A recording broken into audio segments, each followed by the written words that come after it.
ஆமா, வந்து எவ்வளவு நேரம் ஆச்சு? ஃபர்ஸ்ட் டே ஸ்கூல் எப்படி போச்சுன்னு அம்மாட்ட சொன்னியா நீ? மீ சூப்பர்லாம் இல்ல மீ, ஓகே தான். ஆனா ஃபர்ஸ்ட் டே ஸ்கூல்ல, அதனால எல்லாரும் பேரை கேட்டு விட்டாங்க. சரி, புது பசங்கலாம் எப்படி பழகுறாங்க? Sorry are you okay?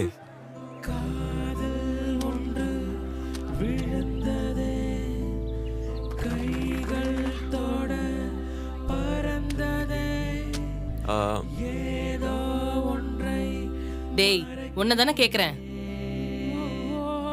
கேட்டுக்கிட்டே இருக்கேன், நீ கிளாஸ பாத்துக்கிட்டே இருந்தா என்ன அர்த்தம்?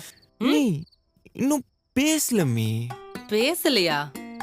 யார்கிட்ட பேசல? ஒண்ணும் இல்ல மீ, புது பசங்க இல்லையா, அதனால நான் இன்னும் பேசல. கொஞ்சம் ஷையா ஃபீல் பண்றாங்க. பேசிடுவாங்க சீக்கிரமா.